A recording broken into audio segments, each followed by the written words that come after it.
like gun to head, if I had to pick an absolute favorite, if I was only allowed to keep one concealer, I mean, first of all, I'd be asking some pretty serious questions as to why I can only keep one, but if I could only keep one, I think this would be it. Hey makeup friends, today I'm going to be sharing with you like the cream of the crop in my collection.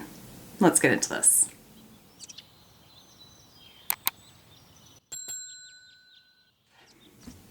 As always, I want to start off by welcoming you back to my channel, or if you're new here, then hello and welcome. My name is Kara, and I've been posting some videos recently where I've been talking about not really feeling very fulfilled by buying a bunch of new makeup. Not much has been really enticing me this year, and I honestly just don't feel like spending a ton of money on products that may or may not disappoint me. And in response to those videos, a few of you have suggested that I share what some of my absolute favorite items in my collection are, even if they are older. I think that's a great idea. So thank you for that. That is what I have done, and that's what we're going to talk about today. Now, when I initially started culling through and pulling items to talk about and share with you, I started from the standpoint of okay, what's my absolute favorite primer? What's my absolute favorite foundation? And then I quickly started changing tactics, and I just thought, you know what, if nothing immediately jumps out to me, then there's probably not an absolute pinnacle item in that category. So there are going to be some categories in here where I don't have an item to share with you, and it's only because I might have, for example, with primers, I have a few primers that I like, but that there's none that I'm just everybody needs to experience the joy that is this primer. You know what I mean? So when I say these are my favorite items in my collection, these are my favorite items in my collection, regardless of category. So let's just dive straight into it. Let's deal with eyeshadows first, if only because they're the ones that I immediately see here. So I do have 3 to share with you. I didn't want to restrict myself to only one of any certain type of item. Again, these are the cream of the crop, the items that I reach for over and over again. And that's sort of the view that I took of it. It wasn't necessarily what is the best color story or, anything like that. It was just what are the products that I continually reach for, that I always love, and that are consistent in terms of their performance for me. So that's what we've got here. So we've got 3 eyeshadow palettes like I talked about. One of them is quite old in my collection, and that would be Sultry from ABH. I was so glad when they brought it back, even if it was just for a really short stint, just so that more people could get their hands on it. But this is such a beautiful palette. And I do remember looking at it and when it first was released and thinking it really doesn't look like anything special. What am I gonna do with that? And then I swatched it in stores and was add to cart. And now it is a long-term staple favorite in my collection. It really has everything that you need for a more glammed up look. And you can really sort of play it cool, you can play it warmer toned with that coral in there, which kind of threw me the first few times I saw it. I actually think it's a really great addition to this palette because it just brings out the warmth in some of those other tones that are in there. It's such a beautiful palette. If they bring it back again, I will be very happy. This really should have been a permanent member of their lineup because it's such a beautiful palette. Now, along similar lines, but a little bit more soft glam, if you will, is this guy here from Lunar Beauty. This is the Nude Prism palette. So again, very neutral in terms of the shade selection. Arguably a little bit easier to work with than ABH, if only because everything's sort of laid out in a spectrum, in a gradient, and there's a lot more mattes to work with in here. But every look I have done with this palette, I have just sat there and drooled staring at the reflection because it's just so incredibly beautiful. In the pan, the shimmery shadows don't necessarily look wildly divergent one from the next, but once they're applied, those undertones that are in each one really come through. They're beautiful. The formulation here is lovely. Lunar Beauty just smashes it out of the park each and every time. And they're just a brand that I constantly have my eye on because I'm just so impressed with how consistently good their products are. But this palette is my favorite from him by far. And then lastly, if you've been around on my channel for a while, this probably won't come as any sort of surprise, but Plain Jane from Adept Cosmetics. This, I think, is just going to continually show up in favorites videos because it truly is a favorite of mine. It is a collection of all shimmery shadows, so there are no mattes in here to be found. However, I've got other mattes that I can bring in, and I think bringing mattes into this would just sort of detract from how beautiful this palette truly is. There is so much versatility and variety in here. These are just like chef's kiss perfection in terms of how they look on the lids, how they apply, just everything about them. You can sheer them out and just have this really faint wash of color. You can pack them on for super high intensity. Like, they are just so beautiful. And as soon as I think that I have found what my favorite shade is, then I use a different one and I'm like, no, maybe you're my favorite. Like, they're all my favorite. They are just so beautiful. So this one had to be included in this video. So then there is another palette in here, but it's not an eyeshadow palette. It is a face palette. I'm sure, again, if you've been around on my channel for a while, you can take a wild guess as to what it is. It's from Jouer. This is the Sweet Cheeks palette in Champagne and Macaron. Macaroon? I still can't say that word. I'm so sorry. Macarons, I believe it is. Regardless, face palette, highlighter, 2 blushes, and a bronzer. Absolutely perfect tones for my skin tone. This highlighter is my favorite highlighter of all highlighters that I have. It is available individually. It is the shade Citrine. And I think what makes it so special, it's not necessarily the color, because it's very much like a champagne kind of color. It's nothing unique, but the formulation of it and how it appears on the skin is what makes it really stand out, because it just like sinks into the skin so nicely that it looks like it's coming from inside. It doesn't look like a powder sitting on top of your skin, and it is just sublime. The blushes that are in here are also beautiful. The bronzer is really nice as well. The standout is definitely the highlighter. So this was limited edition. I know it went on sale at Sephora a little while ago, so they might have cleared out their inventory. If you can't find this, but you're in the market for a highlighter, highly, highly recommend the shade Citrine. Okay, so let's talk then about some items that I have actually gone and repurchased. And in the case of this setting spray that I'm going to talk about, I have repurchased it multiple times. And that is from Physicians Formula, and this is the Rose All Stay setting spray. I really truly hate Rose All Stay, like I hate it, but the setting spray itself is just lovely. So this is an illuminating setting spray, so it does add like a really soft sort of sheen to the skin. But having said that, it doesn't deposit glitter onto the skin. And I've had other illuminating setting sprays in the past where if you don't shake like the ever-living hell out of it, when you spray it, you get these like weird clumps of sort of iridescence on the skin. That doesn't happen here. Still highly recommend shaking it, but it doesn't like leave that weird cast on the skin. It does smell like rose. It's not overpowering, but I mention that because rose is one of those like polarizing scents. Either you love it or hate it. I happen to love it unless it crosses that border and it's just way too strong. This one isn't, and it dissipates really quickly. I love the setting spray. It just melds everything in nicely. Again, leaves that little bit of a shine on the skin without being glittery. It's not sticky. It's not like super alcohol-y where it burns your eyes. It's just a really, really nice product, and I've repurchased this. I would say this is like my 3rd or possibly 4th bottle of it. I really, really like this one. And another product that I have repurchased, I think this is my 2nd full size of it. This is the Laura Mercier Translucent Setting Powder. Don't really know what all to say except that it locks your foundation into place. It doesn't leave a weird cast on the skin, and it doesn't end up looking cakey. So those are kind of the boxes that I'm looking to avoid, and this does that, which obviously just makes it a winner in my books. I also have an eyeliner that I have repurchased a few times, and that is coming from Clinique, and it used to be called the Pretty Easy Liner, and now it's the High Impact Easy Liner. Don't know why they switched the name, but anyways, here it is. From what I can tell, it's the exact same thing. So I have the Pretty Easy in brown, which is on its last legs, and then I have the High Impact liner in black, which is a fairly new acquisition for me.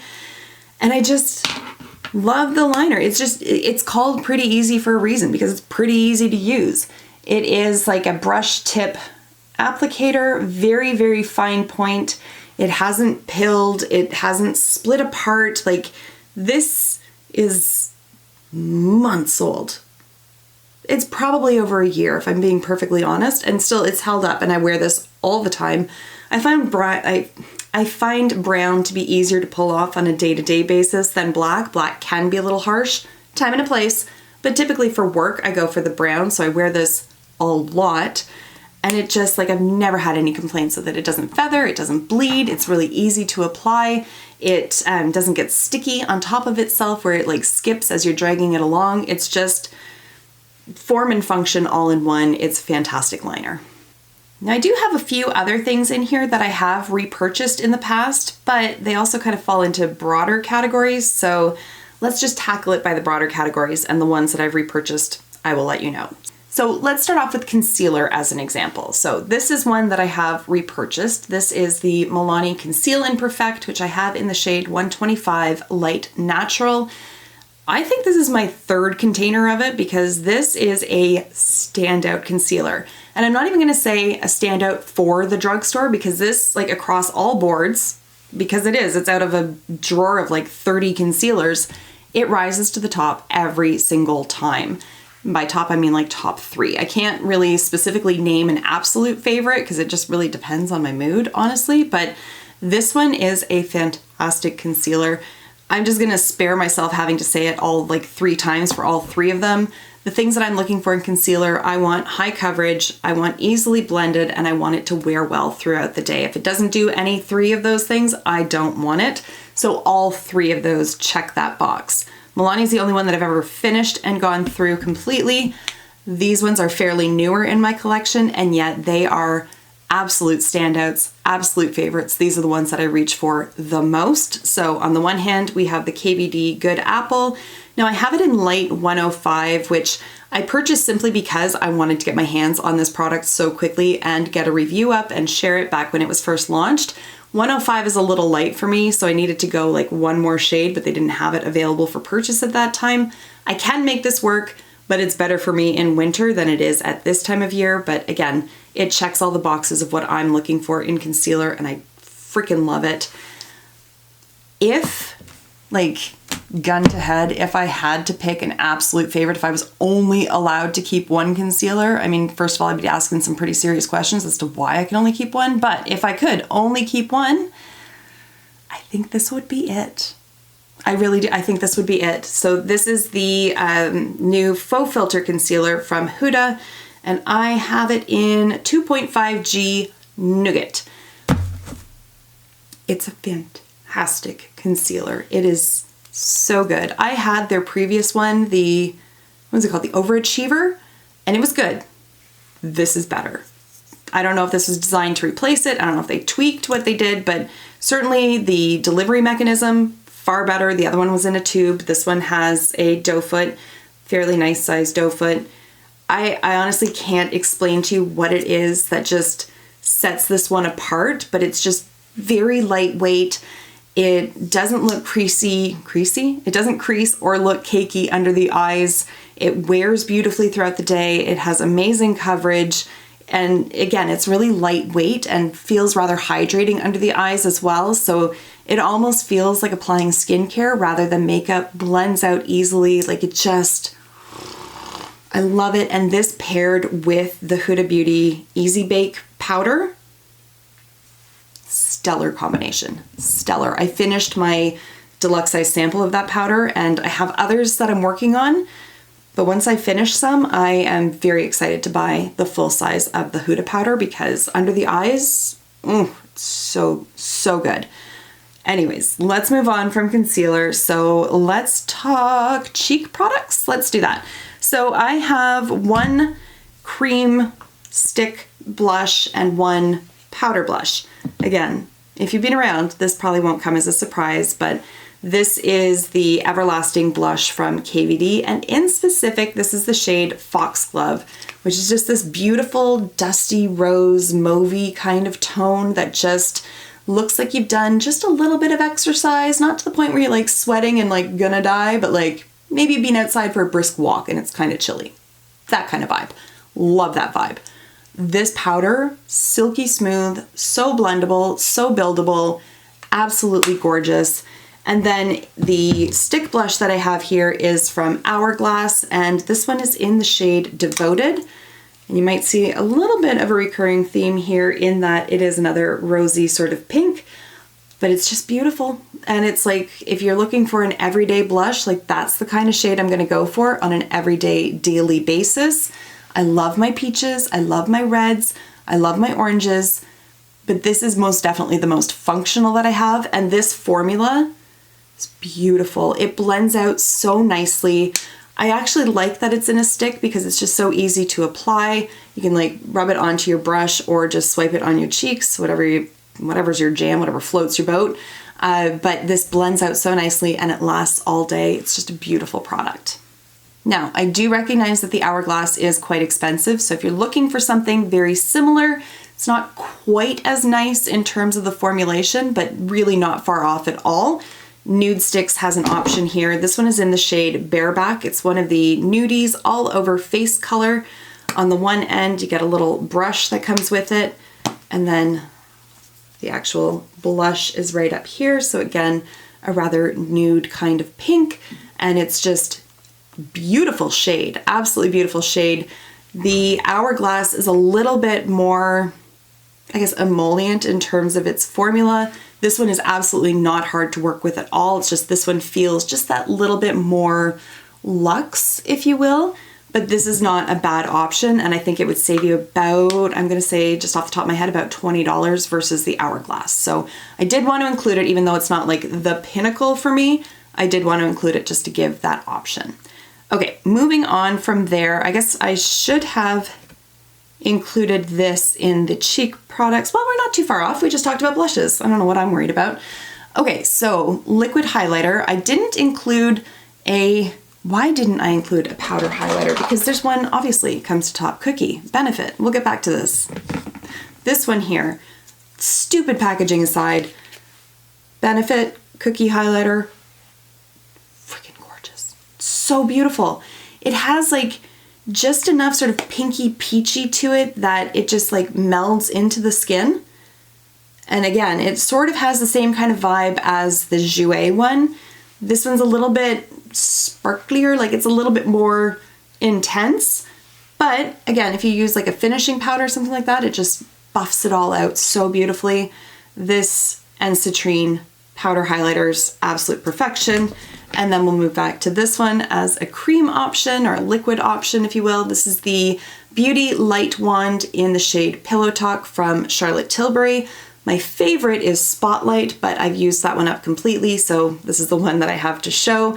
Pillow Talk's not bad, it's just a little bit more pink. Spotlight is more of like that true champagne kind of color, which I tend to gravitate over pink, but this one as well is beautiful. They look so ethereal on the skin, and they're just gorgeous, gorgeous products. And then that's gonna bring us into, do we wanna talk lip products or mascara? Let's talk lip products. I've only got two. Again, it wasn't like, what's my favorite red? What's my favorite nude? Like, it was just, what are my favorite formulations? So I actually have a gloss and I have a liquid lipstick to talk about.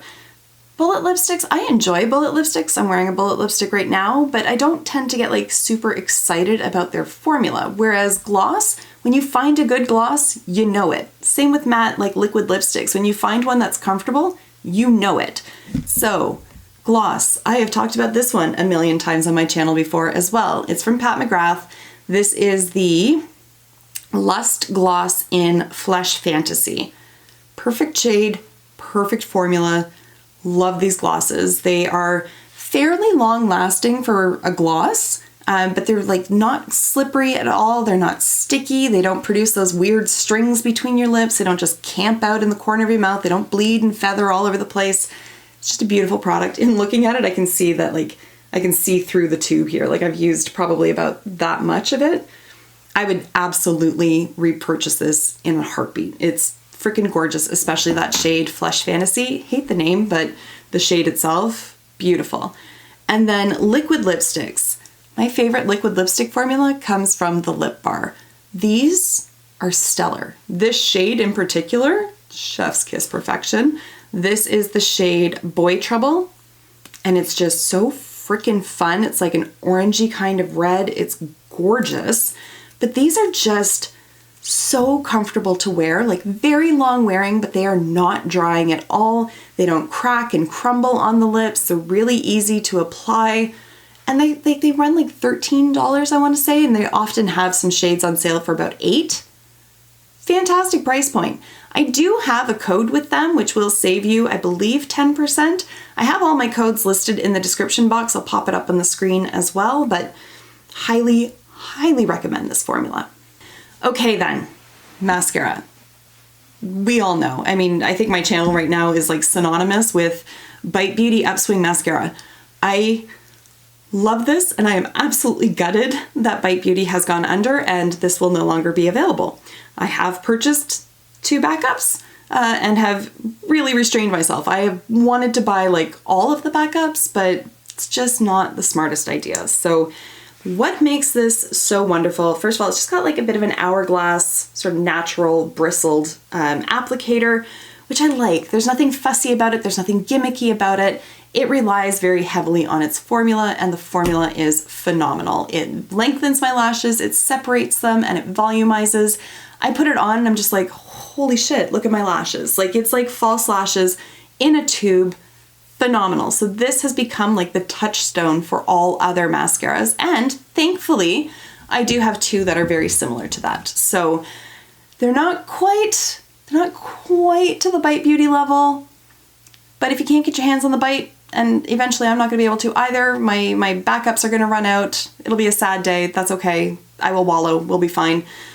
I do have 2 very similar second runner-ups. So I really can't choose between the 2. I tried, trust me, I tried, but I'll throw the 2 of them in here just to give you some options. So on the one hand, we have the Lancome Monsieur Big, and then over here we have Stila Huge Extreme, I think is what it's called. Yes, the Huge Extreme mascara from Stila. Friggin' nobody ever talks about Stila, but this mascara is a banger from them. This is a great, great product.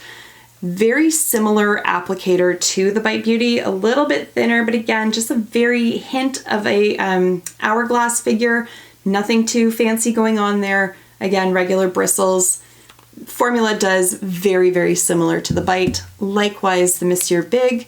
This one has like a little bit of a twist in its in the bristles, like it kind of twists around a little bit, so a little bit more fussy than the others, but like you don't have to like twist as you're applying it, you just apply it like regular. But all 3 formulas, very similar.